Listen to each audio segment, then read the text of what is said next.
शहरातील विजापूर नाका परिसरात सामूहिक बलात्कार झाल्याची दिलेली तक्रार खोटी असल्याचे पोलिसांच्या तपासात उघड झाले आहे। या प्रकरणात खोटी माहिती देऊन पोलिसांची दिशाभूल केल्याप्रकरणी संबंधित महिला आणि तिच्या प्रियकराला गुन्हा दाखल करून अटक करण्यात आली आहे। पोलिसांनी दिलेल्या माहितीनुसार महिला आरोपी आणि तिचा प्रियकर हे 2022 पासून एकमेकांच्या परिचयाचे असून ते प्रेमसंबंधात आहेत। आरोपी प्रियकरावर यापूर्वीही विजापूर नाका पोलीस ठाण्यात आत्महत्येस प्रवृत्त केल्याच्या गुन्ह्यासह माहिती तंत्रज्ञान कायद्याअंतर्गत गुन्हा दाखल होता। या प्रकरणात त्याला 22 डिसेंबर 2023 रोजी अटक करण्यात आली होती।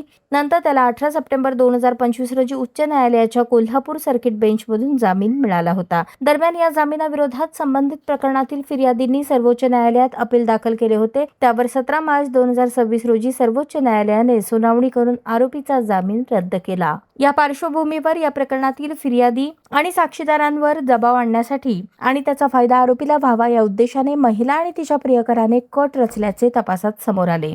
त्यानुसार 18 मार्च 2026 रोजी रात्री 8:30च्या सुमारास महिलेने डायल 112 वर फोन करून 4 जणांनी तिच्यावर सामूहिक बलात्कार केल्याची माहिती दिली। मात्र पोलिसांनी घटनेची सखोल चौकशी केली असता CCTV footage, mobile call details विश्लेषण, वैद्यकीय तपासणी तसेच महिलेच्या मैत्रिणी आणि बहिणीकडून चौकशी केली। तपासादरम्यान कोणतीही बलात्काराची घटना घडलेली नसल्याचे स्पष्ट झाले। अखेर पोलिसांच्या चौकशीत महिलेने ही घटना खोटी असल्याची कबुली दिली। या प्रकरणी विजापूर नाका पोलीस ठाण्यात दोन्ही आरोपींविरुद्ध गुन्हा नोंद करण्यात आला असून भारतीय न्याय संहितेच्या कलम 248, 217 व 61(2) अंतर्गत गुन्हा दाखल करून त्यांना अटक करण्यात आली आहे।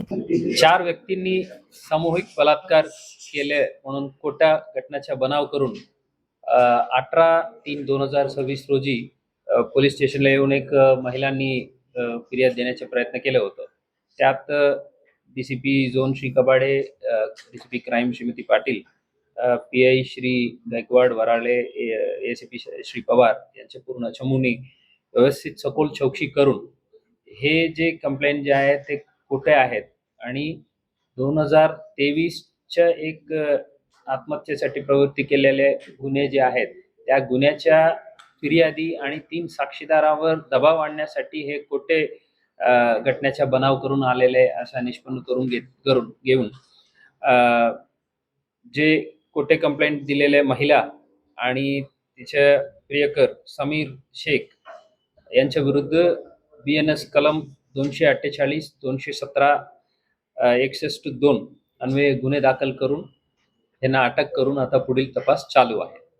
ही कारवाई पोलीस आयुक्त एम राजकुमार, पोलीस उपायुक्त विजय कबाडे, पोलीस उपायुक्त अश्विनी पाटील, सहाय्यक पोलीस आयुक्त दिलीप पवार यांच्या मार्गदर्शनाखाली विजापूर नाका पोलीस ठाण्याचे वरिष्ठ पोलीस निरीक्षक दादा गायकवाड व त्यांच्या पथकाने केली।